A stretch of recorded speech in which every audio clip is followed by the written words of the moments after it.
Тажикстан Республикасы Кытайга 1,5 миллиард доллар карыз эле.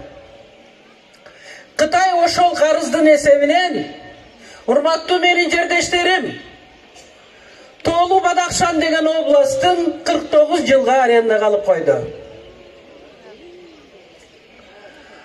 49 жылга алынды деген сөз, Совет абад кандай кетсе, ошондой кетти деген сөз. Же мен туура эмес айтып атам? 1,5 миллиард доллар карыз элдин көз жашы. Анткени Кытай өз армиясын бүгүнкү күндө Тоолу Бадахшанга киргизди. Киргизип тим болбостон 2024 жылга дейин ошол Тоолу Бадахшан областында жашаган элди үй жайыңы көчүрүп кет деп айтты.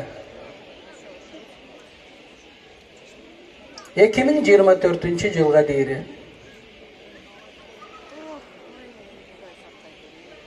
Эгерде 2024 жылга дейин көчүрүп кетпесе, Кытай армиясы үй жайы менен баарын тегиздеп койду экен. Бул да чучундук. Анысы аз келгенсип геологтор кириптир.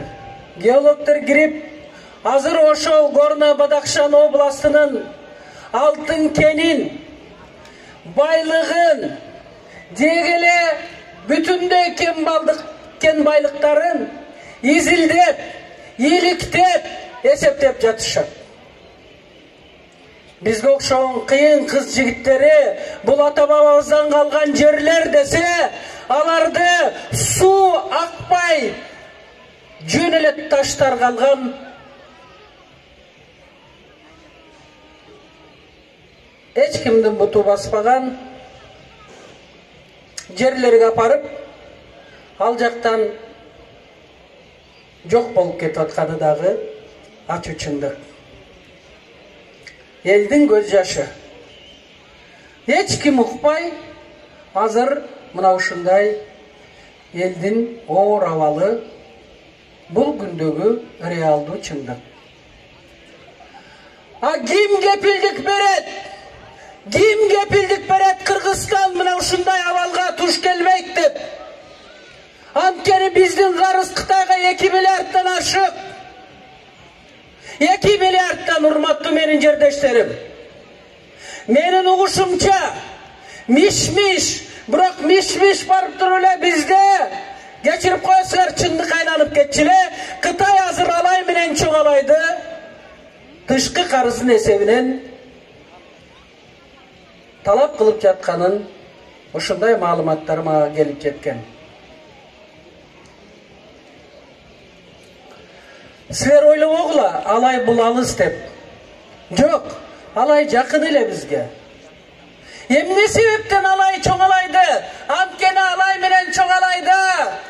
Бүтүндөй кен байлыктардын запастары ошол жакта. Уран бул өтө сейрек кездешүү металл. Окугансыңар, химияны ким окуса. Өтө кымбат баалуу металл. Ошонун 70% урматтуу менин жердештерим алай менен чоңалайда жайгашкан. Анысы аз келгенсип газопроводду өткөргөндө биз түшүнгөн эмеспиз. Эмне үчүн ошол жактан алып өтүп атасыңар? Түз эле Тажикстандан алып өтпөйбү Кытай деп? Көрсө булардын ою башка экен да.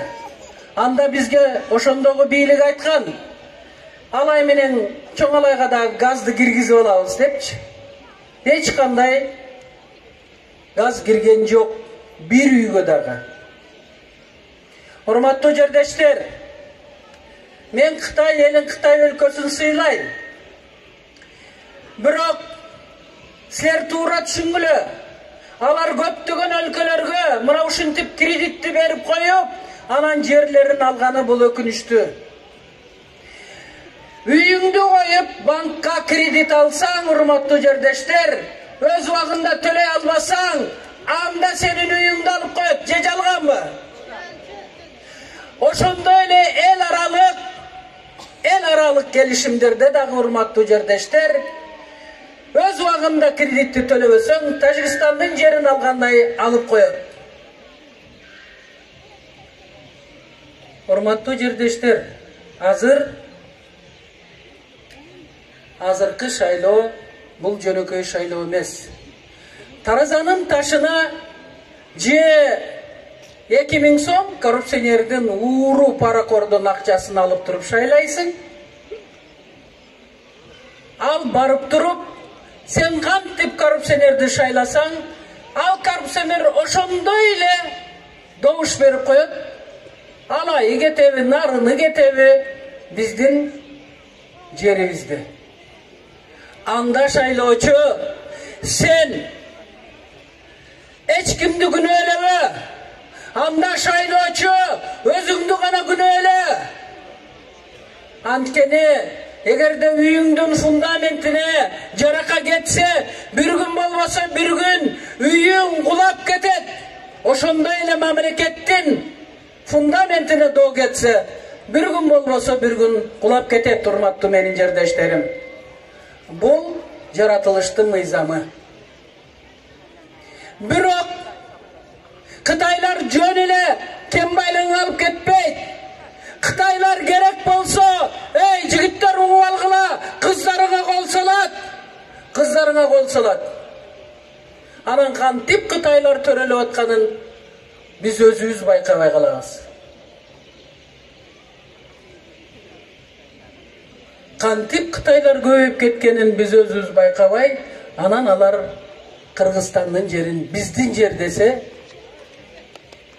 билесиңер эмне болот, Ошон үчүн шайлоочу, өз тагдырыңа кайдыгер карасаң кара, өз тагдырыңа ошончолук баалуулукту билбесең өз тагдырың үчүн шайлоочу мамлекеттин, элдин, мотурайган жаш балдардын келечегине кайдыгер кароого сенин шайлоочу 1 грамм дагы моралдык укугуң жок. Мына ушуну Мекенчил партиясы айтып атат.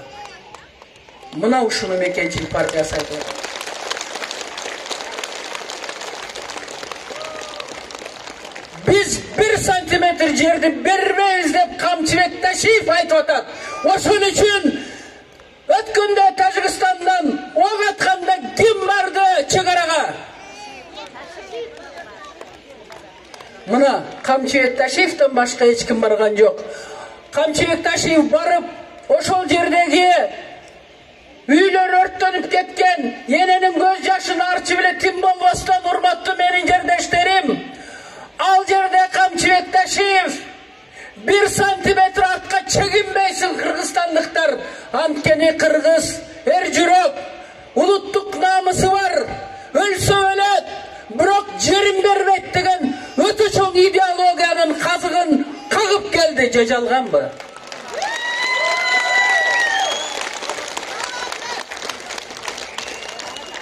Мен ошон үчүн айтып атам, Жалал Абадтын элине рахмат, мына ушундай палван жигитти бул дүйнөгө жараткан.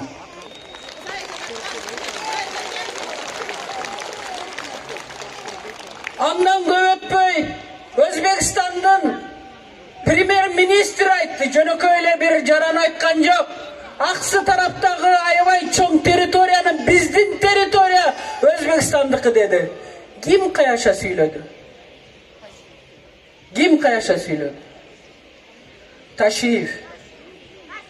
Ал айтты, эй, бул биздин жер, керек болсо согушабыз, бирок бир жерди бербейбиз деп. Камчыбек Ташиев президентпи, же премьер-министрби, же министр, же депутатпы? Кана 6-чы чакырылыштын депутаттары? Кимиси эмне үчүн чегарага барбайт? Эмне үчүн мына ушундай сөздөрдү айтып атканда жооп берип койбойт? Урматтуу жердештер, 1 жаңылса болот, 2 жаңылса болот, 3 жаңылса болот, 4 жаңылса болот, 5 жолу, 6 жолу, 7-чи жолу жаңылууга бирибиздин акыбыз жок.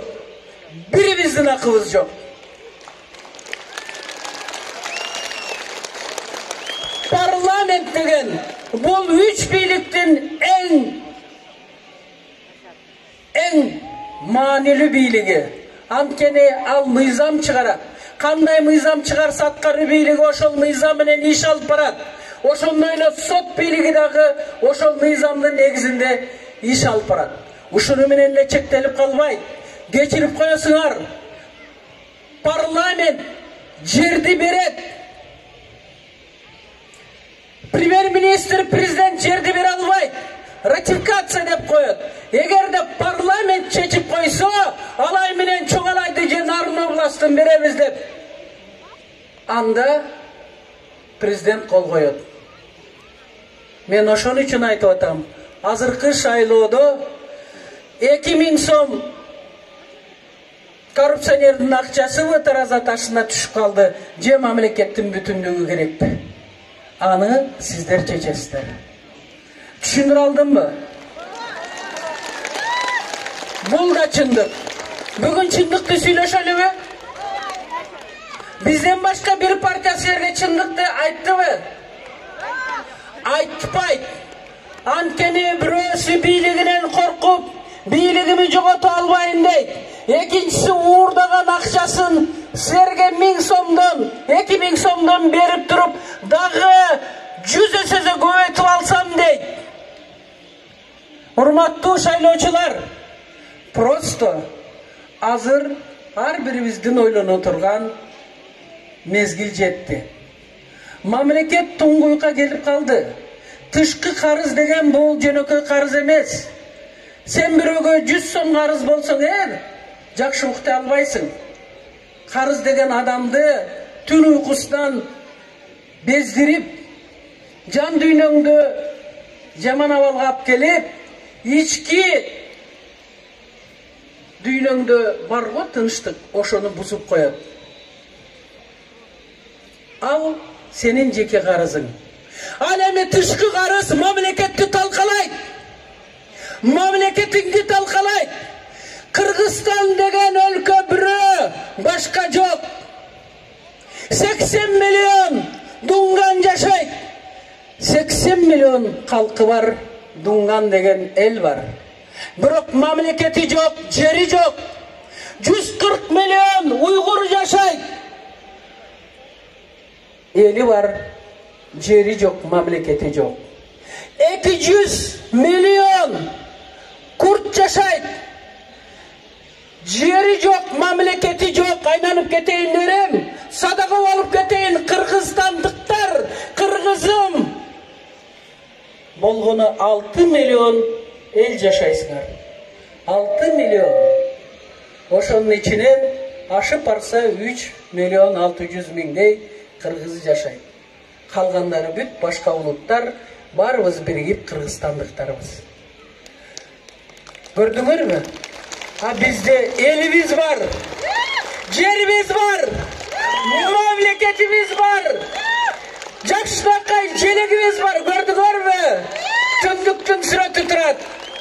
Президентибиз бар. Дагы эмне керек бизге? Акыйкаттуулук керек, ынтымак керек. Ошондой эле эл жериңди, мамлекетиңди баалай турган улуттук намыс керек. Барбы бизде улуттук намыс? Анда эмесе мекениңди сүйсөң, мекениң үчүн күйсөң, мекениңди көз карагындай сактайм десең, мекенчил номер 2 квадраттан чыкпай туруп шайлаш керек. Урматтуу менин жердештерим, бир үч жолу кыйкырып койбойлубу? Анткени мага биринчи себеп шайлоого аттануу мына ушул мамлекеттин тагдыры чечиле турган шайлоо болгондуктан Камчыбек Кыдыршаевич мени убедить ете алды да, эже барыш керек, мамлекеттин 1 сантиметр жерин бербеш керек деп Садыр Жапаров өкү айткандыктан мен силердин алдыңарда турам. 1 сантиметрин мекенчил партиясы бербейт эч кимге. Анда эмесе, урматтуу жердештер, kıykırıp koymaylı bir xorum. Mekençil.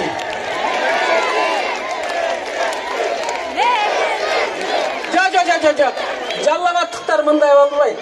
Xorum bir kişi değil. Mekençil.